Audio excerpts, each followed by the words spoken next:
I'm going to 100% Super Mario 3D World by collecting all the green stars, stamps, reaching the top of every flagpole, beating all the levels with every character, and we'll save the Sprixies from Bowser. He's here, Peach! Watch out! Bowser's gonna...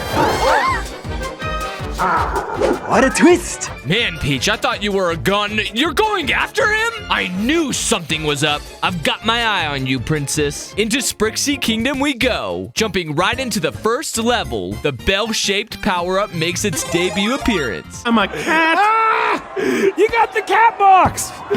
Oh my...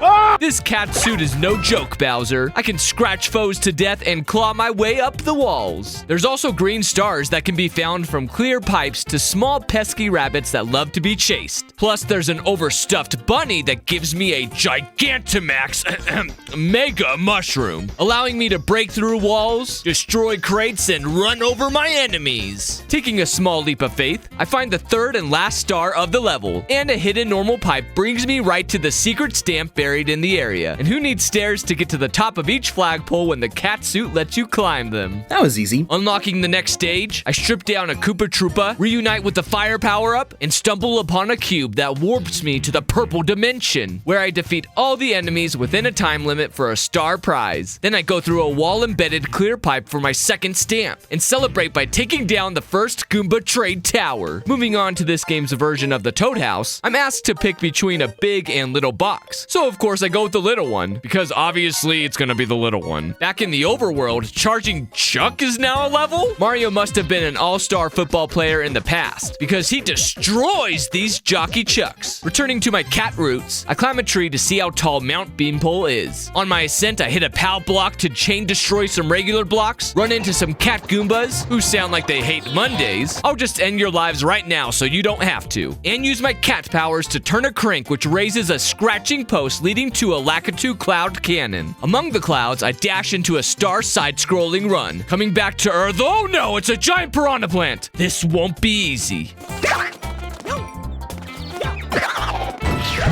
Well, that was easy. For a change of pace, I hop aboard Plessy in a new on-rail swimming section, where the Star Fox rings make an epic comeback. Follow me, fuck!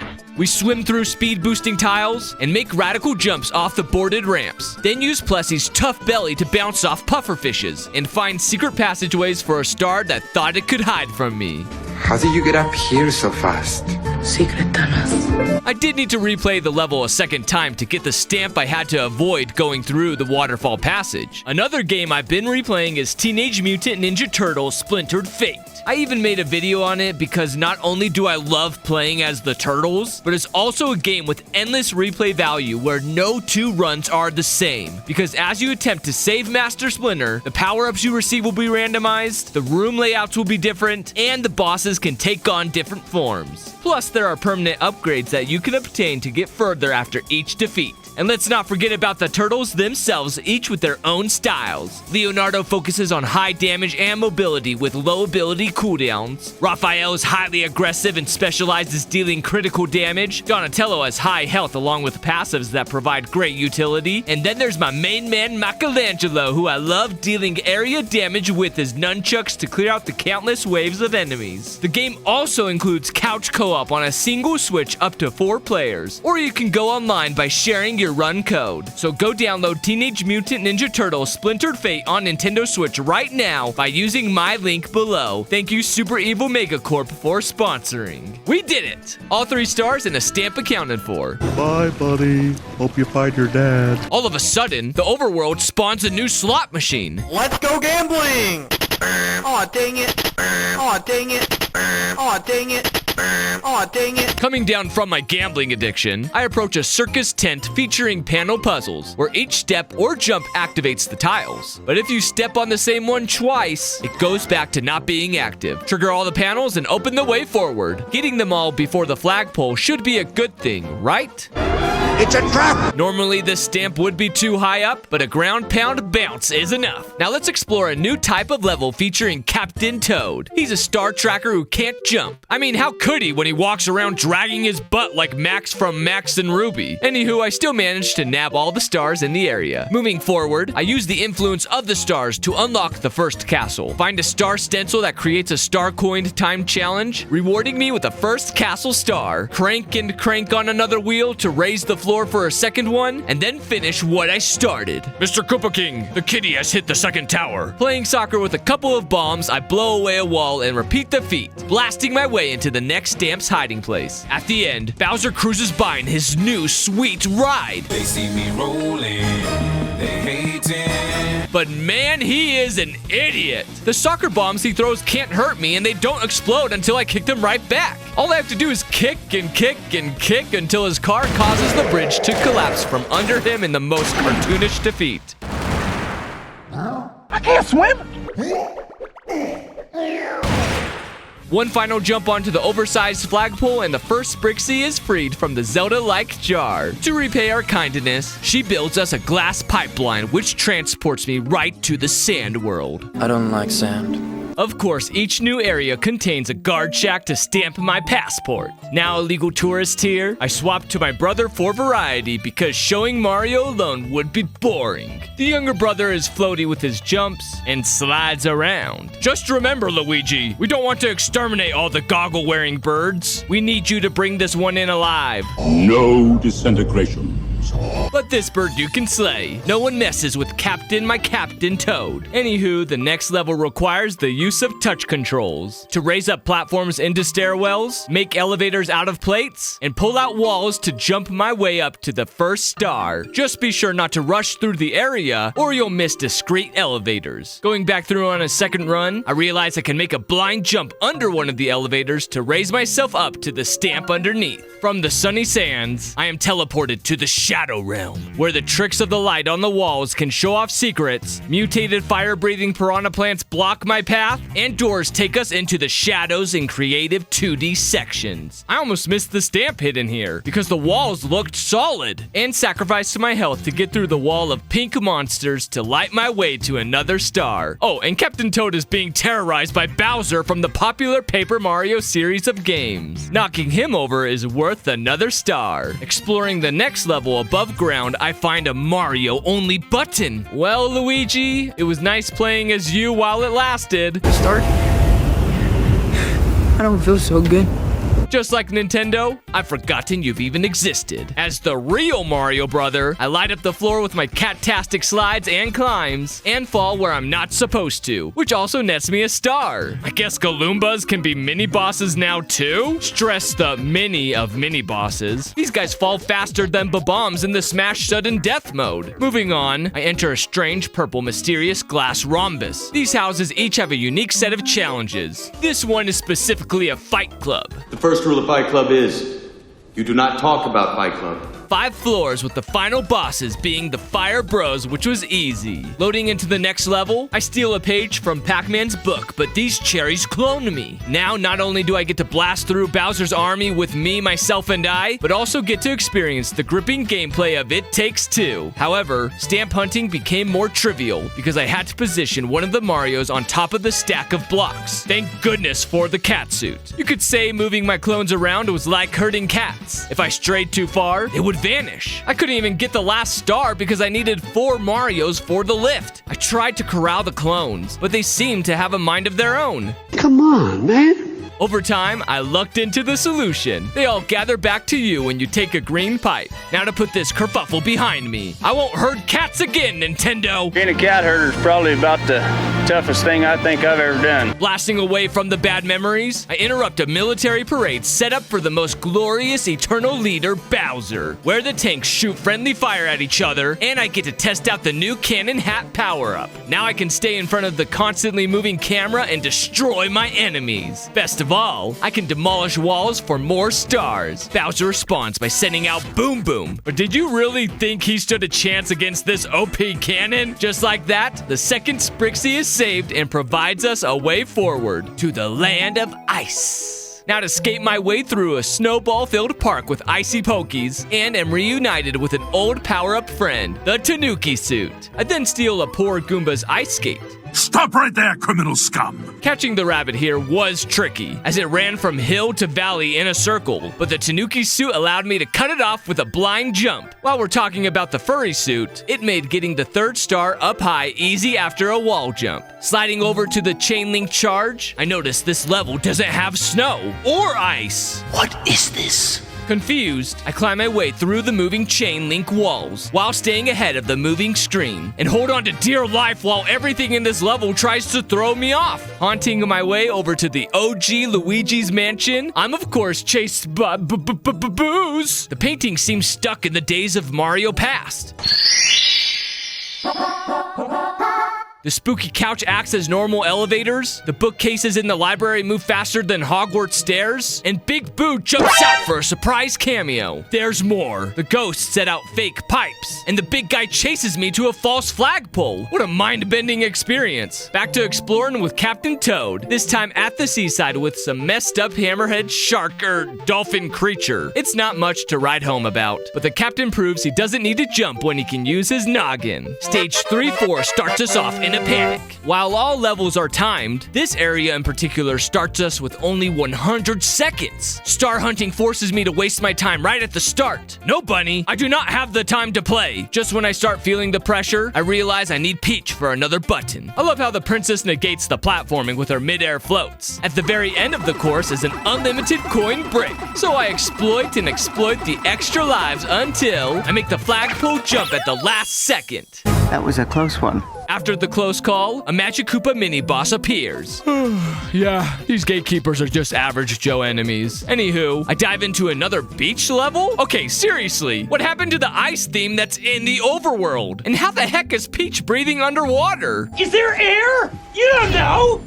Who cares about all that when I'm treated to a sunken ship spectacle, discover the ceilings in some of the areas are actually fakes, and regain my cannon head to blast some walls. Making it to the end, I realize I almost left behind the final star. Fortunately, it was not too far away and I grabbed it without incident. Jumping into a pipe on the map spits me right out onto a Mario Kart themed track. Except it feels like I'm playing a Sonic game. I gotta go fast off the speeding boost tiles, but need to stop constantly for the collectibles. It's a fun romp until I get to the last star because even Peach can't hover to it jumping from the top of the ramp. I am forced to come back with the cat suit and use its aerial diving move to have enough momentum to get that glittering prize. Moving forward, I speed into a switchboard rails level, which once again brings out the spirit of Sonic. But I got a pit stop right into the Great Bowser train robbery. You have a train to catch. Another moving camera castle full of firing bullet bills, cat-suited tracking bills, which can be redirected with a simple swipe, and strange helicoptering robot-like birds. While giant, I smush the only pipe to the 3rd star. Piloting the locomotive is the wannabe ninja Pom-Pom, and she's gone, without even being able to attack once. Blue Sprixie, you are freed. Now please construct another tube into existence. I don't think I forgot about you, Mist Green Star, or should I say, entrapped Captain Toad. Let's take this thing to World 4. Wait a second, a circus? I hope it's not the killer clowns from outer space. Guess I have no choice but to investigate. Ooh, dinner and a show? What could possibly be at the bottom? Snakes. Why'd it have to be snakes? And falling rocks? Good thing I'm as nimble as a cat and can scramble up the serpent subjects to smash the king's head. I don't get why the Royal Guard doesn't attack me during my assault on their regent. I mean, I'm crawling right over their mouths. They're definitely not part of Cobra Kai. Sayonara! And the pipe's cleared. With it, I slide my way to a desert once again. And what is this? Center for Ants! In fact, I think 2 Marvel actors could describe this level best. Ants! Ants! Man, these ants just keep getting bigger and bigger. Thankfully, they do make great trampolines, which carries me safely over the spikes to the end. Now I get to squish my way through a Dark Souls poison swamp filled with piranha-vined plants. At times, I had to use a little Shop of Horrors vegetation as platforms to get around, while diving into the tepid water for star points. Jumping around, I begin to wonder why some of the vines are so big. It's full of secrets. What's even weirder is some of the piranhas shape their vines to make geometrical tunnels. Slogging out of the bog, I take on Bowser's favorite pet rock and give it a cleansing lava bath. The rest of his collection gets jealous, so I make sure they each get the molten treatment. Now to go to outer space. Wait, how did we get here from a desert? Where's the game theory covering how we got here? And to keep the futuristic theme, it's another cloning stage with a twist. I have to be careful when I jump or the timed blocks will vanish right out from under me. Getting up these stairs with all 4 clones proved to be the biggest challenge because one clone would always get stuck. Come on, man. And I needed all of them for the stamp. I ended up playing smarter and not needing the stair cherries to get the elevator moving. All that remained was the electric slide, which required my full attention to time my jumps to the other side when it switched. It only cost me half of my posse. Thankfully, only 2 peaches were needed to gather the last star. About the only things that stood out in the next level were the evil trampolines, who served as enemies that also served my purposes. And that I needed my cat suit to be able to climb to the 2nd and 3rd stars. Giant trampoline at the end for the win. Round, round and rebound. Holy cow! The next mystery house has 10 full stars. The theme here for each floor inside is actually a mad dash to the star at the end. So I rush around, dodging the giant nuclear bullet bills, weave my way through the Spikies camping a plateau, and meet back up with those Spikies on a collapsing bridge for all 10 stars. Rushing along to the next area, I encounter Spikies guarding the ramps. Spikies who annoy me while I'm trying to press down all the tiles, and a severe need to go off the beaten path in order to encounter all the secrets the area holds. Taking another pipe down on the overworld, I find the Fire Bros hideout. What are they scheming down here? It ends just as you'd expect as it did with all the other previous mini-bosses. But what are they hiding? Can't just be stamps. Who knows? On to the lava rock lair, where you guessed it, it's full of lava and rocks trying to roll over me. I'm sure I don't need the rocks. I'm melting! Melting! Oh, what a world! What a world! What Andrew didn't know was he did indeed need the rocks for his stars, thus the restart. Now just to go through some mysteriously lava-proof glass tubes and take unnecessary risks for the star-shaped biscuit. Don't worry guys, I'll be back. Upon re-entering the castle, I had to find the well-hidden stamp, because man, this wall looked too normal. Finally, the boss arena with heated scenery, guarded by a beast of the lava and stone, and his kids. At first, they roll around like the rest of its kin, and the squad that follows him proved to be his one weakness. After all, Lava Rock is weak to Rocket Stone.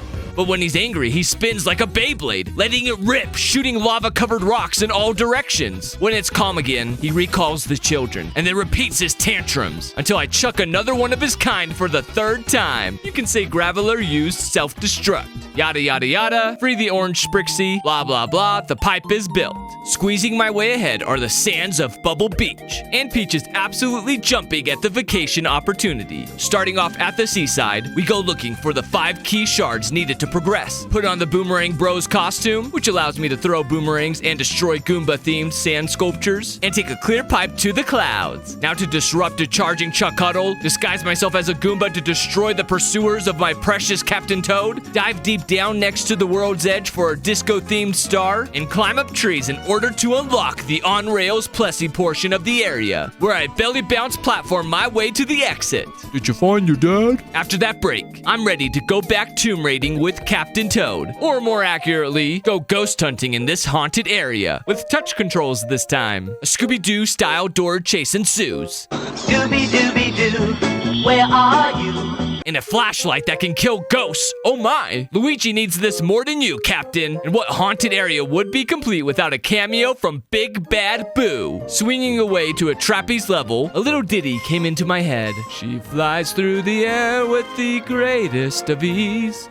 A daring young Peach on the flying trapeze. Landing back in a short-timed level, I stumble across a Toad button. Well, Peach, see you later, alligator. Playing as the blue fungus.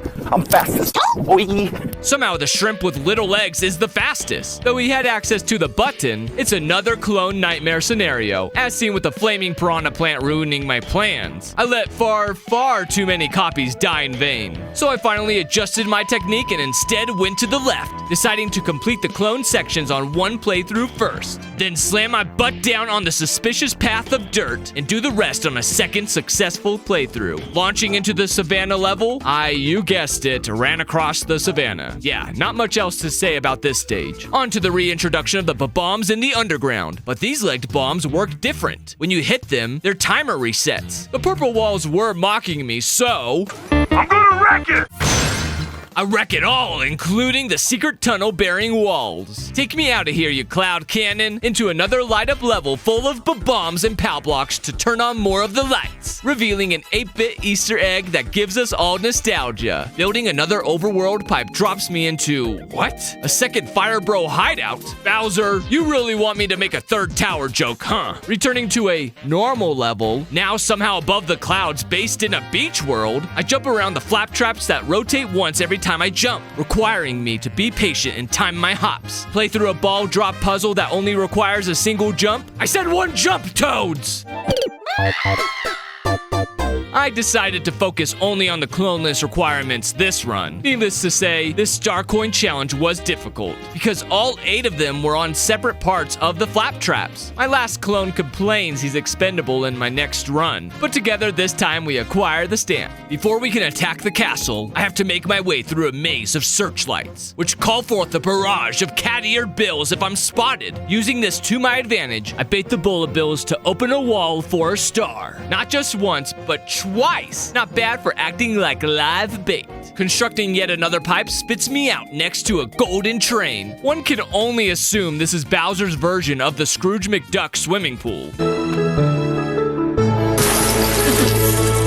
How much money does Bowser have left anyway with us stealing all of it? That's a question for another time, as we are at the castle. You could say the area is very square, with the shapes trying to gouge me, square platforms squarely moving attempting to keep me from the star coins. There are squares rolling around even containing stars within, and you can't forget to climb seemingly normal walls for stamps. Even the boss King Cthulhu himself is a square slider puzzle. His Majesty rotates and slides around, telegraphing which areas will be safe from his wrath, and leaves his back open for attacks. After taking damage, the arena begins to fall apart, and he adapts by landing on his back to cover the weak spot. But his efforts are too little, too late, as I dethrone him. Now to rescue the purple damsel in distress. I'm a damsel. I'm in distress. I can handle this. Going into the newly minted pipe up at Cloud Cuckoo Land, except it's a Mario version. This world feels like I'm inching towards the end. Piping out into the first level, the glass pipes are now infested with spiked bombs. Thankfully, with a little fire flower power at my disposal, some skillful dodging around the invincibility fuzzies, and the liberal use of POW blocks, I clear out the Sprixie Kingdom's plumbing. Even still, I had to return with a catsuit to nab the stamp from an unusual spot on top of the glass pipes. Speaking of piping, another freaking Fire Bro hideout? What are you guys scheming? By the way, you 5 powered up Koopas are no match for a little kitty from a big city. Moving on to the... It's the real Flying Dutchman! Crewed by bullies who I defeat by making them walk the plank. And you too as well, scallywags. Yeah, ha ha. Going below decks, I find the 30-year-old circling ghosts from Super Mario World and disrupt their game of Ring Around the Rosie for a star. Balancing my way forward, it's now my turn to walk the plank across a bridge that defies the laws of physics. Literally held up by a twig. Don't look down. Don't think about this whole thing as supported by one flagpole. Ah, a boo! Next level, I return to Bowser's Kingdom from Mario Odyssey, except with a dash of touch controls. Well, there's more infiltration on this level with a Goomba costume, and I haven't felt this sneaky since the Bokoblin disguise from Breath of the Wild. The enemies literally ignore me now that I'm one of them. Goomba, Goomba, Goomba, Goomba. Just need to make it to the top, too. Get to the chopper! As it turns out, the box at the top takes me inside? What? Oh, never mind. This is sweet. Hit the gong and open the way forward to a star. These Japanese castles also have the sneakiest stamp locations, like moving your character towards the screen in order to reach the top while running around the roof's tiles. From a glorious structure to a poisonous river, I now am on the hook for a raft ride down a slow burner of a level. But you see, the raft keeps moving while I'm off of it. so I have to act fast to get what I want from here. It all ends with a final slide to the exit, and I can honestly say this was worse than Splash Mountain. Getting off the ride, I faced the bully prince as a tiny baby toad, though he doesn't deserve that title. Man, this guy is weak. As long as I'm touching him, he can't do anything. Get off the battlefield and back to the throne room with your silver spoon, prince. Taking a short trip across Rainbow Road, I attempted to fight the clouds themselves, and surprise, surprise, they ended up being invincible. But wait!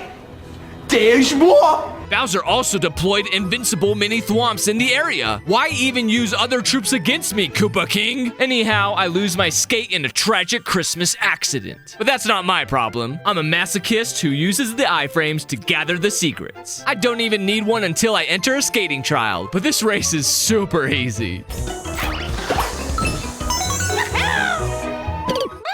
Easiest cake, huh? Yeah, it just requires a lot of trust, like having faith in the wind to boost me back onto solid ground. Infiltrating Bullet Bill base to be exact. Oh, this is gonna be epic. You know, for their home base, there's not a ton of bills. What there are a bunch of towers and clouds to clamor about. Reality is often disappointing.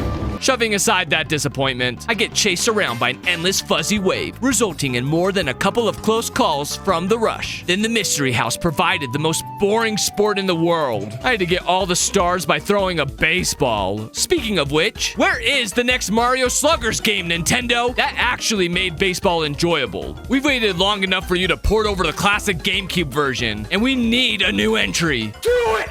At the castle, I interrupt another military parade for North Mushroom Kingdom. I'm in the South Mushroom Kingdom. I'm in the North Mushroom. Where I conduct bomb testing on the unsuspecting soldiers, build bridges to stars off the starboard bow, and discover a collectible I certainly didn't miss on my first pass through the area. I finished the parade with a bang against the Bowser symbol of oppression. I will dismantle this oppressive establishment board by board. Only thing left to do is to have a rematch against Boom Boom, who tries to use Pom Pom's cloning techniques. But come on, it's Boom Boom. It didn't make a difference at all. Am I a joke to you? Elsa the Ice Queen Sprixie is saved. She creates another glass tube, and I take another trip above the clouds to a second Killer Clowns from Outer Space UFO. This time, the show is for two. And oh, what a cute clown Koopa.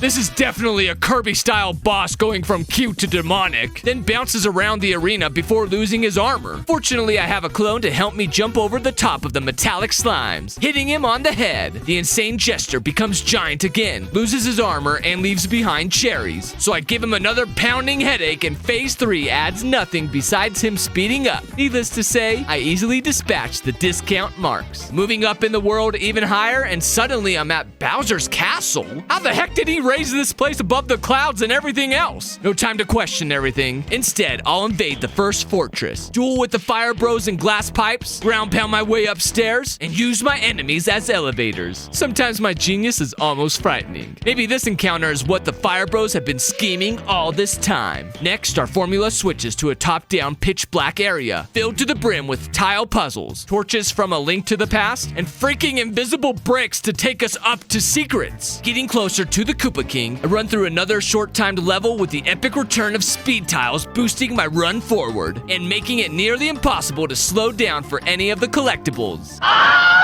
The rest of the course is filled with death-defying jumps between gravity-defying spikes. And I had to make sure to save a Tanuki suit to get to the top of the ending flagpole. Taking a minute to slow down, I discovered the lava bridges next door appearing in the order the arrows point. It's not difficult to follow the sequence, but a mixture of flying enemies and wipeout reject traps gave me a few scares. I mean, who would lose to these guys?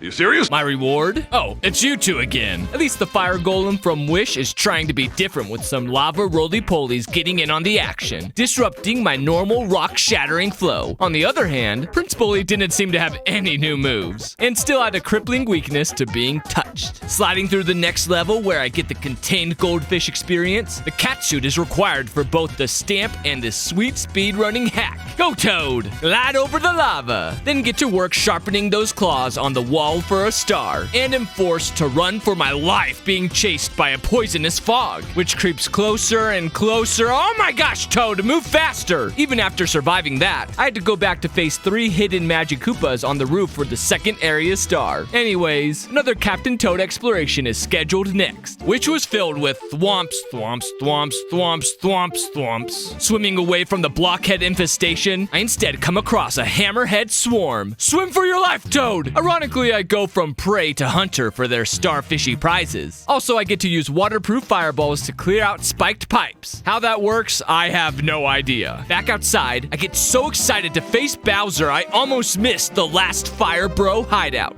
The time has come. Execute Order 67. Yes, my lord. Pressing on, I meet some fiery rollers in the penultimate level that attempt to stop me from using my boomerang. And you can see why here. These guys have a crippling weakness to wooden weapons. Or just being plain dumb. My one weakness! Twas was a fun romp. At long last, I unlock Bowser's front door, more like destroy it, and enter the Lava Lake Castle, greeted by jumping lava, boomerang brothers, and challenging jumps. But how do I get that star? I certainly didn't need to backtrack to World 1 to get a catsuit to solve this conundrum. Anyhow, Bowser's Castle brings together the elements of all the other castles, from the crushing squares to the death-defying parkour in order to reach the stars, and of course, it also adds in some perilous runs. There was a need to switch between the Boomerang Bros and Catsuit throughout until I make it to the Big King Koopa back in his jalopy. It's Old Man Jenkins in his jalopy. To my surprise, Bowser actually starts spitting fire. Plus, the fuses from the bombs he throws start the second they leave his claws. So I have to be quick, kicking back the soccer balls or risk exploding. The Koopa King has even seeded the battle bridge with spiky traps, and he's armored his car to last longer against the explosives being flickered back at him. Next, Bowser takes a sweet jump while I get a lava bath, and he continues his rain of fire along with bomb bowling and spiked surprises along the way. There he goes again, spitting fire. Syllables of the letter of Philip. I'm a lyrical, typical supervillain. I'm venomous. But it doesn't matter. Even when small, I can increase his insurance premium. You're screwed just like every American now.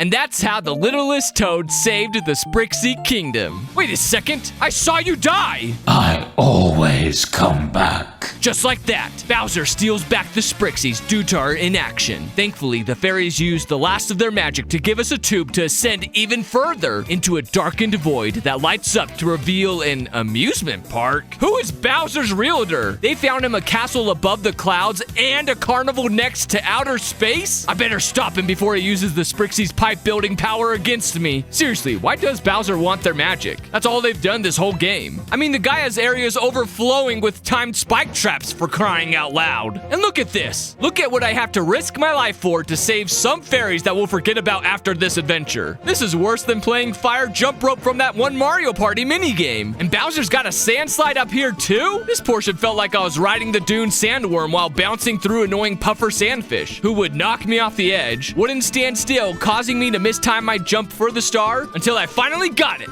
I am Lisan Algieb. Now to tear down the symbols of House Harkonnen, Koopa, to gain control of the Mario universe's spice. Making a quick stop at the Cookie Cogworks, I find cookie gears. Duh. Oh, and a secret island hidden behind the ending flagpole, with a rabbit to chase for another reward. All aboard yet another crazy train. But this time the camera will actually leave you behind if you're trying to do everything. Oh no! I was forced to dance a delicate balance to get the collectibles between going off-screen and needing a catsuit to scale for the stamp. But Andrew, you could have climbed up using the ants. Yeah, well, this is a heck of a lot easier. Anyways, treading through the invisible paths with thwomps and butt slamming to light my way, the dry bones haunt the solid platforms, leading to a couple of humiliating defeats.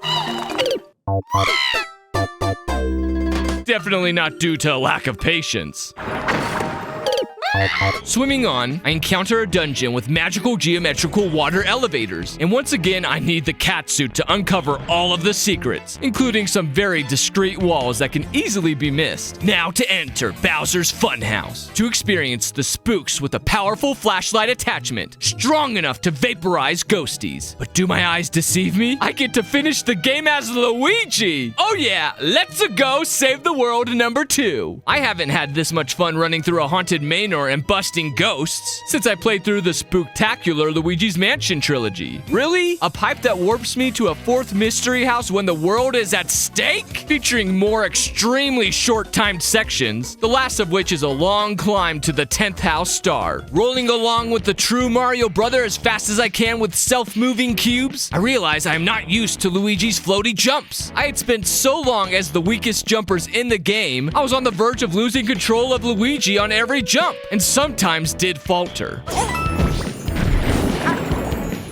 But I persevered to the end because someone has to save the Sprixies. Now there are only 2 mini-bosses standing between me and Bowser, and they only took a couple of seconds, because one is just a golden jester Marx monstrosity with shockwaves, and the other is the Queen Snake of Britain, who is disposed of just like her husband, though to her credit, she took longer to die, just like that old hag across the pond. Enough dilly-dallying, it is time for the main event, where we climb at dawn to the top of the Great Tower of Bowserland. He left the remains of his car at the bottom in homage to Street Fighter 2.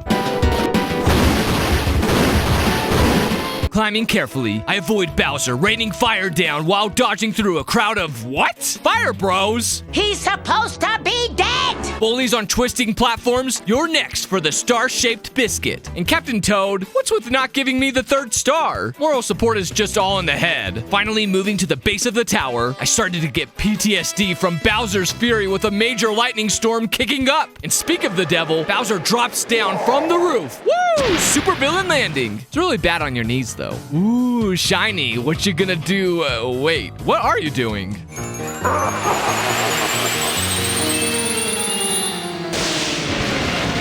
Oh my gosh, he's a furry! The official name is Meowser, but I think we all know the truth. So begins the race to the top versus the Cat King and the screen, with Bowser occasionally sliding down the sides to wipe away the clouds, then rushing back up the building while I have to gather star coins against the clock. Why is this in the middle of the final boss fight? I have to hurry. Who knows what other power-ups the Sprixies will let Meowser steal next? Come on, Luigi. Dip under that fire and give the Koopa King a pounding. Was that it? Seems anticlimactic. Of course not. He chases me even further up the building. Ah, crap. And he has access to the cherry duplicating upgrade too? Now he's popping out of the walls while Meowser twins rush up to the building to destroy my way forward. I have Bowser tail whipping through the walls, a trio of the clawful bosses slashing at me, a set of twins chasing me, and the numbers are getting ridiculous. This might be the end. How can I even fight against a screen filled with Koopas? Maybe sticking with number 2 Luigi was the wrong choice. I'm finally at the top, but am completely surrounded by the Catzillas. Oh, Bowser, since you foolishly stood on a power block, I'll start powering through you. Your clones can merely watch as I strike the final blow. Just like that, Team Bowser goes blasting off again. Not only am I treated to a beautiful firework display, I also witnessed the Sprixies regaining their freedom. We celebrate with one last dance together. Yahoo! But what are the fairies scheming up over in World 1? Holy cow! They made an entire rocket! And it's a Tesla too! Guess they can build more than just pipes. We're going on a trip in our favorite rocket ship, zooming through the sky. Into the star world! Huh? Why does it start with star? We're barely through the stratosphere. Oh well, I'll jump in as my main girl Peach to a mouse-infested, difficult-to-cross Rainbow Road. Not only are the levels more difficult now that I'm in the outer space post-game, but the star positions are better hidden as well. I was determined to make my way through the colorful assortment of spinning platforms. And it's a good thing the rest of the game was training me for this area of mishmashed, plessy runs. Boogieing on the disco-style floor lighting puzzle brought a Legend of Zelda reference and extra bling. Speaking of Easter eggs, the Octorocks are ported right over as enemies. I understood that reference. in the level where the red platforms and the blue landings take turns twirling around. Sometimes the Octorok aim betrayed me, making gathering certain stars impossible. Oh hey, look, Luma's from Mario Galaxy? Does that mean Rosalina is here? And I can play as her. Let's give her a spin on the rolling pin level, where Rosalina shows she comes built in with an attack, which I also used as a mid-air jump. Soon the stage's difficulty reared its ugly head, because this obstacle course secretly requires a clone for the 3rd star. And of course, you know how bad I am with directing clones. The copies died again and again, over and over, falling at the same places, and stupid enemies thwarting my plans. I lost the most lives here compared to any other level before. This is the worst day of my life. The worst day of your life so far. But at last, I made it with 2 passengers for the coveted 3rd star. I really need to cool off some steam. Finally, an easy level. Good day to you, sir. Hey, wait a minute, what the hell? The stage is just a straight shot to chasing after the banner in the worst game of Capture the Flag I've ever played. It's not difficult to catch up to the flag per se, especially towards the end of the level with falling blocks above, but it is hard to catch the flag right at the tippy top. Even using the cat suit, I could only make it close to the top. Surprisingly, the solution was to take it slow when chasing the flagpole, because it stays just barely out of reach, then pull slightly ahead on the raised platforms and time that fall just right to hit the tip. In celebration, I enter Super Block Land, an area of big blocks, Big Rosalina stomping flat the big bricks, and that's about it. The underwhelming theme continues with the next big course being just a top-down perspective, giving us a taste of what a Mario game would be like in the form of a 2D Zelda layout. Pressing on in the jungle, I run into stacks of Goombas, giant Galoombas, but I think I found the developer's secret fetish, because I go after them as Giant Rosalina once again. Later in the wet and wacky section of the stage, I noticed a loose J.J. Abrams lens flare leading me to another giant section. Okay, how many of these are there gonna be? Now to give Rosalina the proper Luigi's Mansion Dark of the Moon experience. Or more accurately, the Booze on Ice show from the front row. I rescue a stranded my captain with a star power-up to be gifted another star. Slid through a couple of headstone doors to get spat out across the map. Had a snowball fight against a POW block before getting dumped on a poisonous river ride. Then trek through a foggy Pierre, go snowballing for a 2nd celestial body, and run across the docks with a snowball before I can't see where I'm going. Upping my arsenal in the next area, I literally hop my way up on cannonballs, blast away the walls of the past, and midway through, morph into a switchboard surfing level. I started blasting. Bam!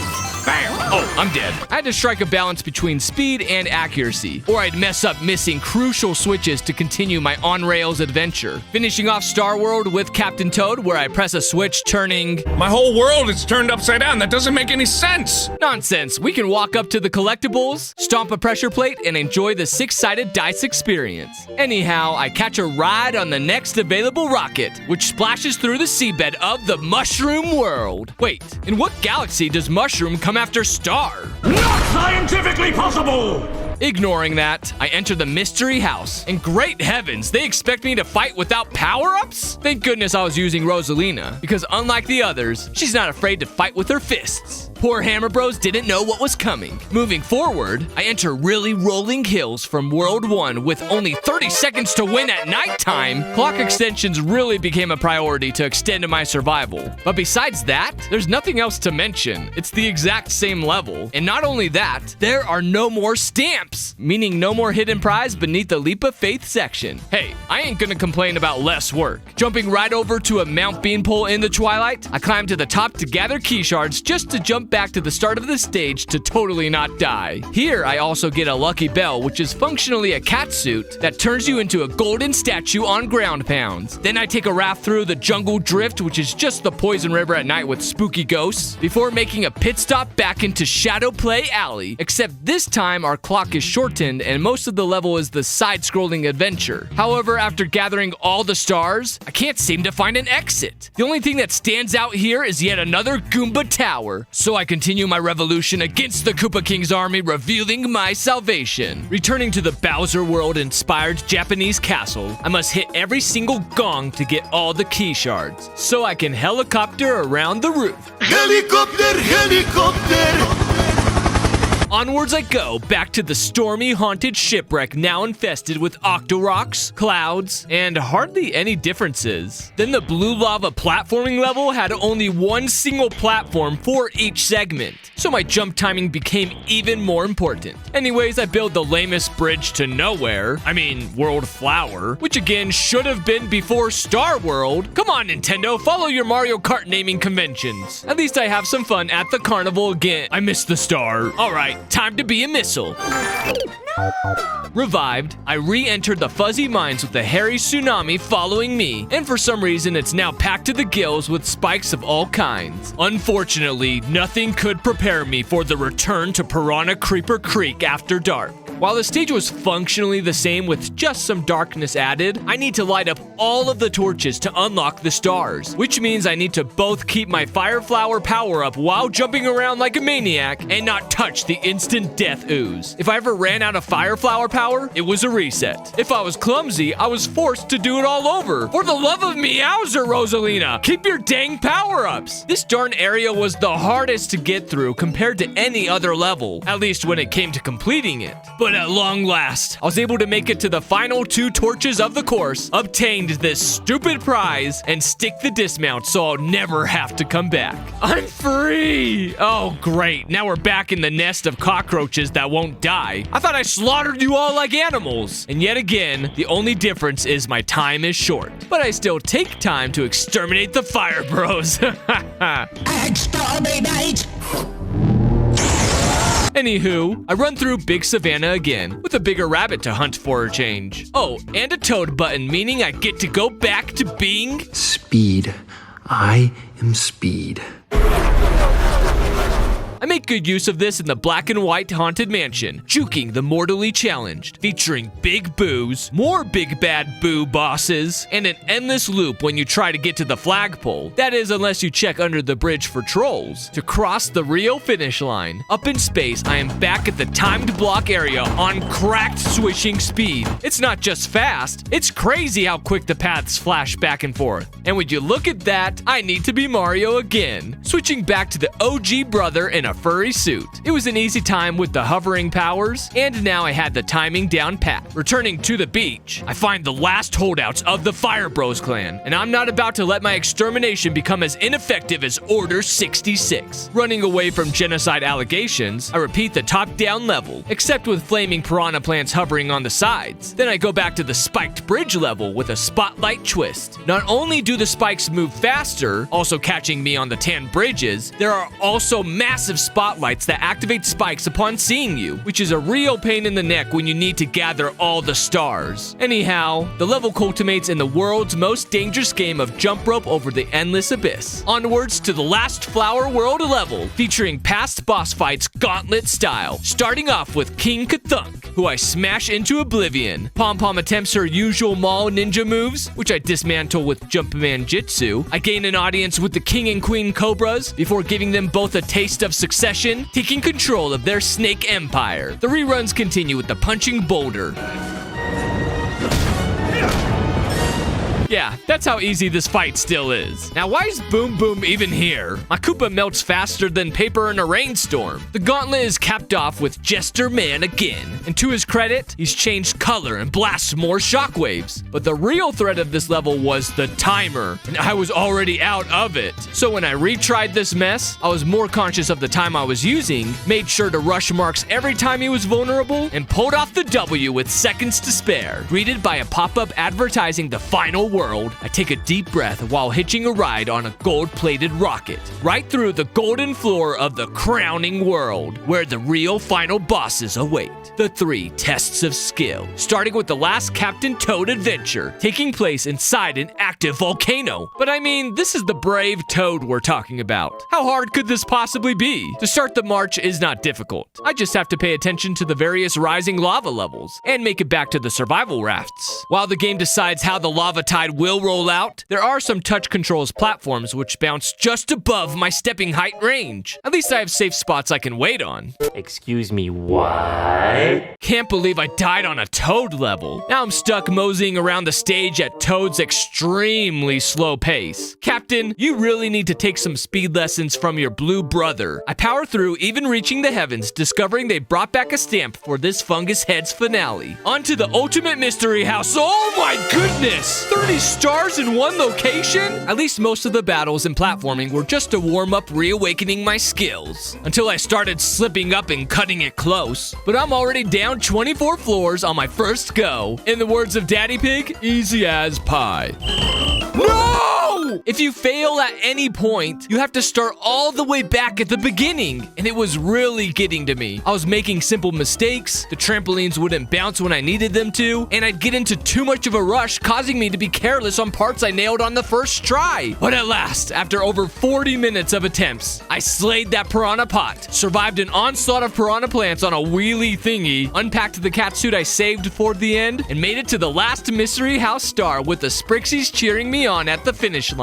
However, I gotta go back in. You see, to achieve 100% status, every level must be beaten with all 5 characters. And I better rerun this one now while I still have it fresh in my mind. I exploit the game by connecting 3 extra controllers so I can bubble in the remaining Mushroom Kingdomites on the second to last floor. Now I just gotta have faith this will work. 5 seconds left. I gotta pop them all before the time runs out. I can't reach them. Oh no!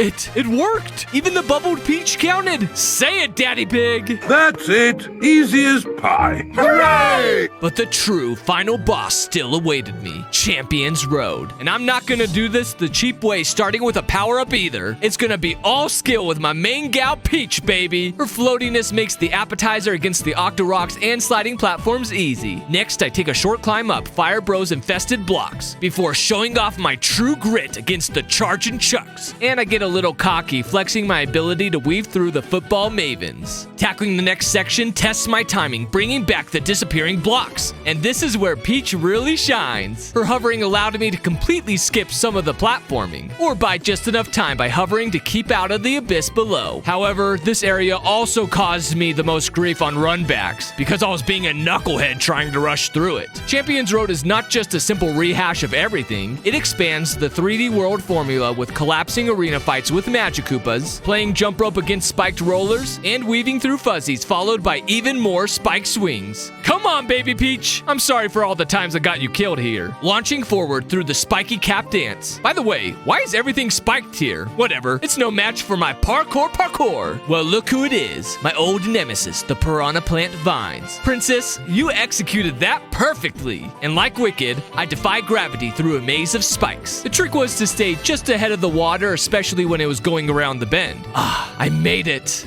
Where's the pipe? Where's the pipe? Turns out the pipe becomes invisible when overtaken by water. Oh, now that I know that, I take a dive of faith to the unseen pipe, leading to the speed challenge. An area where you can't pause between jumps due to all the speed boosting tiles. Slow down, lassie. Dodge the shockwaves. Jump over them. No, too far over. Oh, I forgot to mention, whenever you lose, you gotta start all over again. There are no checkpoints. That got me antsy a lot because I just wanted to sprint through everything I had already done, but that led to a ton of deaths. There we go, back in the speed zone. Oh, you're kidding me. I also have to get 5 key shards, all while fighting against my own inertia? Needless to say, I died a heck of a lot here. Thankfully, with practice, I was able to zigzag a route to gather all the keys, execute sharp turns, made sure to be Big Peach coming into this portion because I was bound to be struck by a shockwave. Then I prayed I wouldn't die in baby form due to my own slipperiness, but the floating really came in clutch at times. That's 4, and there's an opening to the 5th key. Sprint Peach, yes! I accept your thanks, Nintendo. That was brutal of you. One final slide where all our friends await, celebrating my victory. With one of the final stamps out of the open, I complete the ultimate 3D World Challenge. But I have to beat it again for completion reasons. Except this time I returned in the Tanuki suit. I already proved myself to you suckers, and I don't have to do it again. As you can witness, the raccoon suit really made the this level much easier, but it isn't immune to the spikes. And the speed boost area was just as difficult as before, but I sure made it to the end a lot faster than the first go around. All right, boneheads, bubble in, cause I'm not doing this a third time. Rosalina and Mario, jump! Toad and Luigi, your turn. It worked. I'll explain how I did that, because it really is a time saver, especially since I had to replay through the entire game again to beat every level with every character. Now here's how I did it. I'd position each individual by arranging everyone around the flag in a square. Then I'd jump with 2 of the characters and not press any other buttons, which would then somehow magnetize them to the flagpole. Then I'd jump with the remaining 2 as well. This method wasn't always foolproof, as sometimes characters would just hop in place and not grab the pole. Come on, Peach! You not into pole dancing? Well, I hope you're happy I have to play through the stage for a third time. At others, the bubble would pop right on the flag. What the heck? We had a good thing going. Luckily, these instances were the exceptions, not the rule. Thankfully, it worked 95% of the time. The pause menu would also show a paw print after you'd complete every level in a world, making it a literal pause menu. Okay, I'll leave. Oh yeah, I can't forget to mention the levels I'd have to beat 5 separate times because some flags were freaking moving around. After I cleared every course with everyone, the last remaining character stamps were obtained. Behold, the final collection of every stamp. And that's how I 100%ed Super Mario 3D World. And the stars are sparkly because I didn't use the white Tanuki suit. Remember to like the video to support it and subscribe for more content. You all have a good one. Thanks.